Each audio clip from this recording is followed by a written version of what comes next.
इस कार्यक्रम के पुण्यार्चक हैं स्वर्गीय श्रीमती सरला देवी, धर्मपत्नी स्वर्गीय श्री महेंद्र कुमार जैन, बिनौली वालों की स्मृति में सुपुत्र हंस कुमार जैन, पुत्र वधू श्वेता जैन, सुपौत्र हिमांशु जैन, ऋषभ जैन, 27 ऋषभ विहार, दिल्ली 92, माउंट लिटराजी स्कूल बड़ौत, चाहत enterprises private limited, Guwahati, Assam.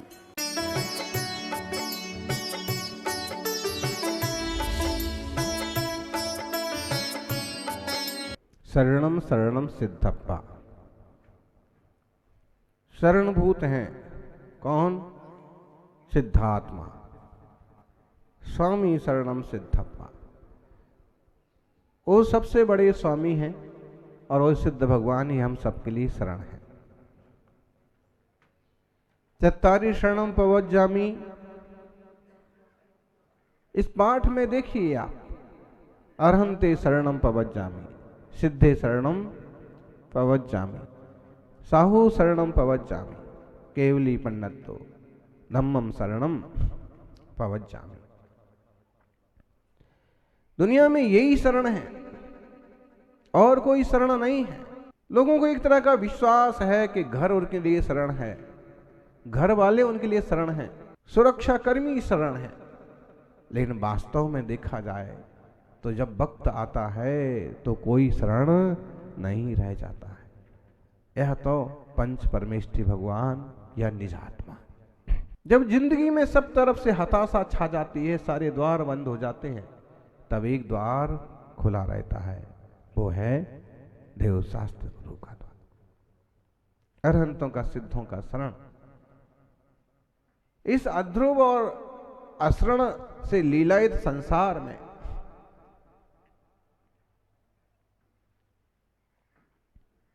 एक आत्मा ही शरण है। भाई देवशास्त्र गुरु भी तो उसी की खबर कराते हैं। अनंत अनंत सिद्ध भगवान जो सिद्ध चक्र में सम्मिलित हैं, सिद्धों का समूह है, उन्होंने भी जीवन में यही काम किया था। अपने आत्मा की शरण ली, अपने स्वरूप का बोध किया और पार हो गए। जब तक स्वस्वरूप का बोध नहीं होता है तब तक जीवन की कीमत भी मालूम नहीं पड़ती है। लोग वस्तुओं को अपने से ऊपर रख करके देखते हैं। अभी एक छोटा सा प्रसंग, अनित्यता का जबरदस्त प्रसंग। पनव जैन मुश्किल से 28-30 साल का युवक होगा। अच्छा 23। और ऐसे हताश हो गए, ऐसे परेशान हो गए, स्वस्वरूप को समझे बिना दुनिया में कोई शरण नहीं है। फिर बड़ी पढ़ाई भी धरी रह जाती है, बड़ा घर भी धरा रह जाता है, व्यवस्थाएं भी धरी रह जाती हैं। इसलिए धर्म ज्ञान तत्वबोध हो, साथ में धैर्य उत्साह भी जरूरी है। निराशावादी जीवन बहुत बुरा जीवन होता है। आजकल युवा पढ़ लिख करके आगे तो बढ़ रहे हैं, लेकिन कई बार वो निराशा और कुंठा से इतने हतोत्साहित हो जाते हैं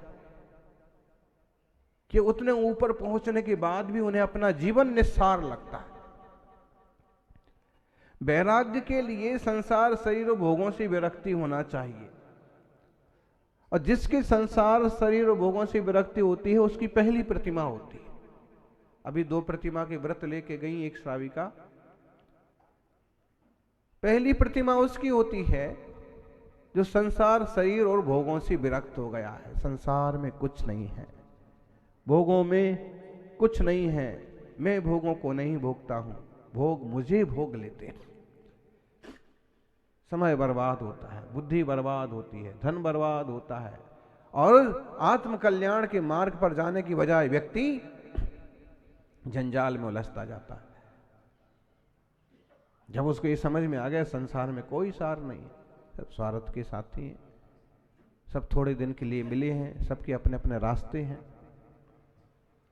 संसार शरीर और भोगों से जब वितृष्णा हो जाती है तो वैराग होता है। ये पहली प्रतिमा। सामान्यतः सदग्रस्त जो पहली प्रतिमा वाला होता है वो ऐसा रहता है, संसार से वो लिप्त नहीं होता। शरीर और भोगों में भी उसकी बहुत ज्यादा रुचि नहीं होती। जितनी ज्यादा जरूरत है उतनी सार संभाल करता है। ये पहली प्रतिमा वो वैराग्य का निमित्त है।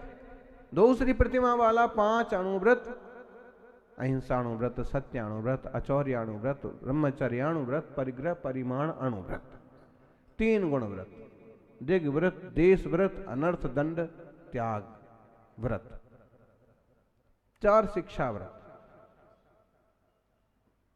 सामायिक, प्रोषदोबास, भोगो भोग परिमाण और अतिथि संविभाग। इनके नाम से इनकी परिभाषाएं आपको मालूम पड़ रही हैं, जिसमें 5 अणुव्रत तो प्रत्येक इंसान के जीवन में होना चाहिए। दुनिया यदि 5 अणुव्रत का रास्ता अपना ले तो संसार की सारी अशांति खत्म हो जाए, सारे क्लेश खत्म हो जाए। लेकिन इतनी समझ हो तब ना। आजकल आप देखिएगा एक नए तरह के लोग मिलेंगे आपको, जो संसार, शरीर और भोगों से विरक्त तो नहीं हुए हैं, लेकिन जीवन में एक तरह की ऐसी निराशा पैदा हो गई है किसी कारण से कि वे बड़े से बड़े पोस्ट पर पहुंच जाएं, बड़ी सी बड़ी पढ़ाई कर लें, तो भी उस निराशा और कुंठा के कारण से आत्महत्या तक को तैयार हो जाते हैं, बेमौत तक मर जाते हैं, अकाल में ही उनका शरीर छूट जाता है। आपको मालूम होगा सेना में बोले अधिकारी ने अपनी ही गन से अपने को गोली मार ली, बड़ी कंपनी के बड़े अधिकारी ने फांसी का फंदा लगा लिया। इनको कमी क्या है? कितने सारे उदाहरण हैं। इन उदाहरण से मालूम पड़ता है कि संसार के साधनों में सुख नहीं है। अगर संसार के साधनों में सुख होता तो इतनी बड़ी कंपनी का मालिक ये क्यों ऐसा बेमौत मरता? इसे निराशा तो हुई है, तभी इस स्तर तक पहुंचा कि जीने में कोई फायदा नहीं है। लेकिन इसे निराशा हुई है, इसे तत्व की समझ नहीं हुई है। ये संसार शरीर भोगों से विरक्त नहीं हुआ है, ये विरक्त हो गया है अपनी जिंदगी से। एक तरह से परेशानियों का मुकाबला नहीं कर पाया है, इसलिए ये कुंठित हो गया है। दूसरों की तरक्की देख करके कुंठित हो गया है। खुद के पास जो है उसका ख्याल नहीं रहा और दूसरों की गिनती करता रहा, इसलिए निराश हो गया और इसलिए ऐसी दुर्घटनाएं घटती। जैन तत्वबोध होना, जिनवाणी का ज्ञान होना हर हाल में जरूरी है, नहीं तो ऐसी संख्या और बढ़ती जाएगी।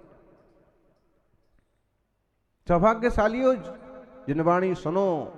जिनवाणी कहती है बहुत सौभाग्य से बने हैं आप मनुष्य।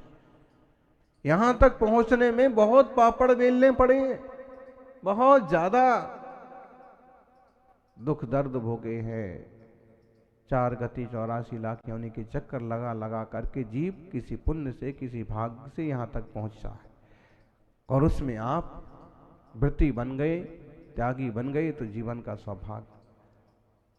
सादा गृहस्थी में रह के भी सम्यक दर्शन पूर्वक अपने जीवन का निर्वाह किया तो भी बहुत भला, लेकिन एक तरह के अज्ञान में जीते रहे, स्वरूप का ही बोध ना हुआ, और फिर जीवन में और तरह की दुर्घटनाएं घटती गईं, तो क्या औचित्य है?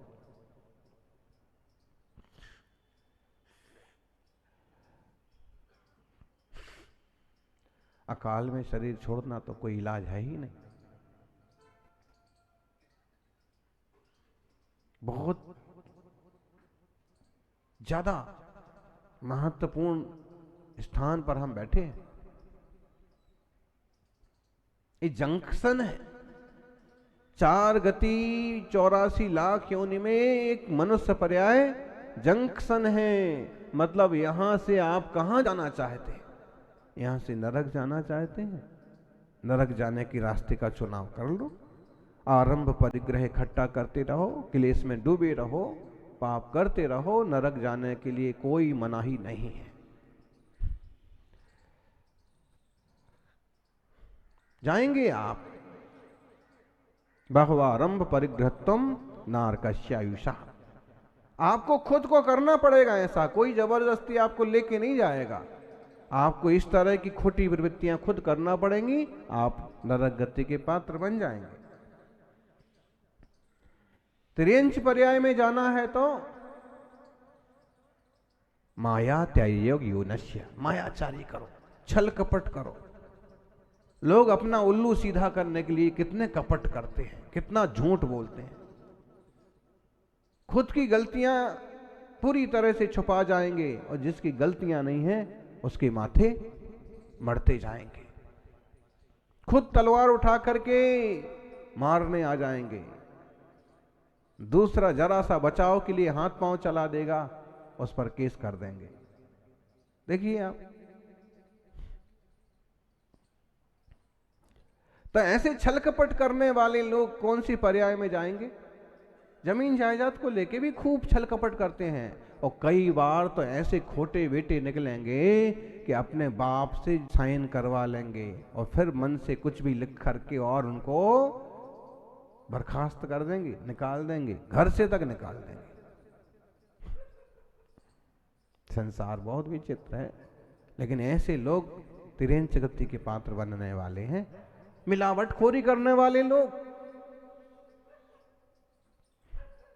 श्रावक समझ रहा है कि हम तो शुद्ध शाकाहार कर रहे हैं, क्योंकि हम बाजार की चीज भी खाते हैं तो जो हरा सिंबल होता है ना वही वाली खाते हैं, लेकिन हरे सिंबल के पीछे कितनी गंदगी है इसकी भी कभी खबर लो। थोड़े कुछ ईमानदार उद्योगपति होंगे कि हरा सिंबल हो और बात में सच्चाई हो, चीज अच्छी हो, वरना सिंबल ऊपर कुछ और रहता है, भीतर माल कुछ और भर देते हैं। कपट भोगना तो पड़ता है। माया त्याग अल्पारंभ परिग्रह मानुष्य, मनुष्य पर्याय जाना चाहते हो, मनुष्य बनना चाहते हो, अल्प आरंभ अल्प परिग्रह। लेकिन लोग आजकल कम परिग्रह वालों को तो ऐसे समझते हैं कुछ भी नहीं इनके घर में था है? 2 थाली 4 कटोरी, 1 जग, बस गैस की 1 टंकी, जरा सा सामान इनके अंदर कुछ है ही नहीं, ऐसे समझते हैं। खूब सात्विक व्यक्तित्व जो होता है लोग उसको ऐसे समझते हैं, दरिद्र समझते हैं, जबकि उसे इस बात की समझ है कि अल्पारंभ परिग्रहत्वम मानुष्य। अगर हम चाहते हैं कि परिणाम अच्छे बने रहे, मनुष्य गति की फिर से प्राप्ति हो, तो अल्प आरंभ और अल्प परिग्रह वाले जीव मनुष्य पर्याय के स्वामी बनते हैं। बहुत आरंभ बहुत परिग्रह तो नीचे लेके जाएगा, ये भी मेरा, ये भी मेरा, सब कुछ तुम्हारा है। ये जो बोझ है ना भावों का, ये मेरेपन का बोझ इतना भारी हो जाएगा कि नीचे तक लेके चला जाएगा। पंडित जी, 1 टन का बोझ कितने गहरे तक लेके जा सकता है? 100 किलो का बोझ कितने नीचे तक दबा सकता है? बहुत ज्यादा नीचे तक नहीं दबा सकता। लेकिन ये मेरेपन का बोझ जो है ना, ये 7 राजू नीचे तक लेके जा सकता है। ये भी मेरा, ये भी मेरा, और सब छल कपट करके कैसे भी इकट्ठा कर लो, मेरा कुछ नहीं है। और इसलिए जो आरंभ त्याग प्रतिमाधारी होते हैं, परिग्रह त्याग प्रतिमाधारी, थोड़ी ऊंची दशा हो गई 8वीं 9वीं प्रतिमा की, लेकिन उनके पास आपको लिमिटेड मिलेगा सामान, एक बस थोड़ा सा, या बहुत संतोषी ग्रस्त होते हैं, बहुत थोड़ा सा सामान। अल्प आरंभ अल्प परिग्रह, आरंभ भी करते रहते हैं, अग्नि जलाते रहते हैं, पानी ढोलते रहते हैं। हम जहां रहते हैं वहां भी बहुत जगह पानी बहता ही रहता है, अच्छा पानी पाइप से यूं नाली में बहता रहता है। उनके हिस्से का आता होगा, सरकार ने पानी मुफ्त दिया है ना, तो उनके हिस्से वाला, उनकी टंकी वाला मुफ्त का पानी आ रहा है तो उसको बहने दो। इतनी भी बुद्धि नहीं लगाएंगे कि सरकार पानी मुफ्त में दे सकती है, लेकिन उसका जो दुरुपयोग हो रहा हो, जीवों की हिंसा हो रही है, उसका पाप तो तुम्हारे माथे पड़ेगा। तुम्हारा घर है, तुम्हारी जिम्मेदारी है। तो उसमें तो बुद्धिमान यही थी कि दुरुपयोग ना करते, दूसरे का हिस्सा भी मार लिया पानी का पानी बचता तो किसी के पीने के काम आता। ये उसमें आ रहा है, आरंभ में पानी ढोल रहे, बहता जा रहा है, गाड़ी धोली, यही चल रहा था। बिजली चल रही, बिना मतलब की लाइट चल रही, पंखा चल रहा है, एसी चलता है, अभी एसी चलता है। ऐसे ढोर लोग, बताइए, अभी जब ठंड पड़ रही है, प्रदूषण है, खिड़की भी नहीं खोलो तो भी अंदर रूम ठंडा ही है, एसी का है बात के लिए। अनर्थ दंड करते, पाप लगता है, ये समझते नहीं। जो भी है, ऐसा करने से दुर्गति के आयुष्य का बंध होता है। कर्म बंधते दिखते नहीं हैं, लेकिन जब उदय में आते हैं तो हाय हाय करते फिरते हैं, रोते फिरते हैं। मैंने तो कब किया ही नहीं, किया नहीं तो ये उदय में कैसे आया।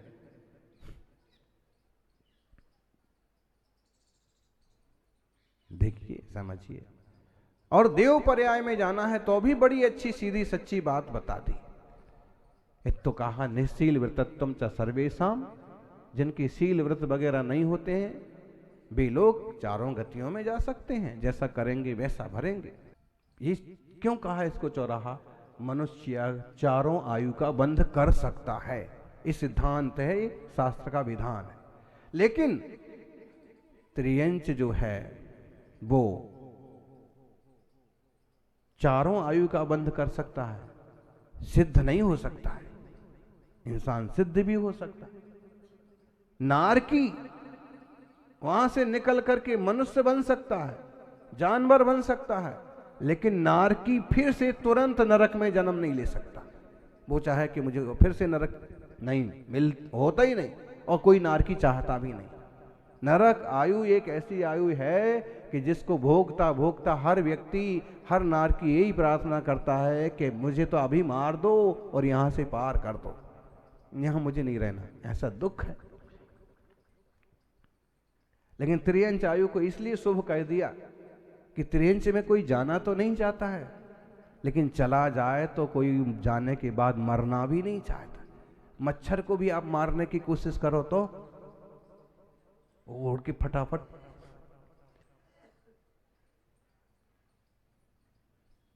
देखिए कुत्ते को भी है, दुखी हो परेशान हो जानवर तो भी मरना नहीं चाहता। नारकी कभी देव नहीं बन सकता। और देव इंसान तो बन सकते हैं, त्रियंच भी बन सकते हैं, देव सीधे नरक नहीं जा सकते, देव तुरंत फिर से देव नहीं बन सकते। इसलिए चौराहा है, जंक्शन पर हम हैं, इस जंक्शन पर हमें वो सिद्धों की आराधना करना है, हम भी सिद्ध बने। सौभाग्यशालियों, आचार्य श्री पूज्यपाद स्वामी ने सिद्ध भगवंतों की भक्ति में बड़े सुंदर श्लोक लिखे हैं।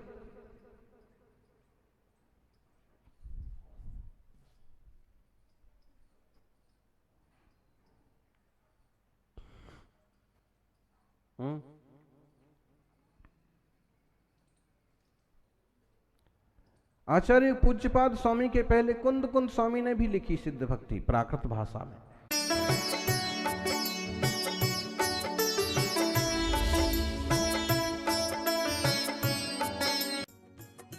इस कार्यक्रम के पुण्यार्जक थे स्वर्गीय श्रीमती सरला देवी, धर्मपत्नी स्वर्गीय श्री महेंद्र कुमार जैन, बिनौली वालों की स्मृति में सुपुत्र हंस कुमार जैन, पुत्र वधू श्वेता जैन, सुपौत्र हिमांशु जैन, ऋषभ जैन, 27 ऋषभ विहार, दिल्ली 92, माउंट लिटराजी स्कूल, बड़ौत, चाहत इंटरप्राइजेस प्राइवेट लिमिटेड, गुवाहाटी।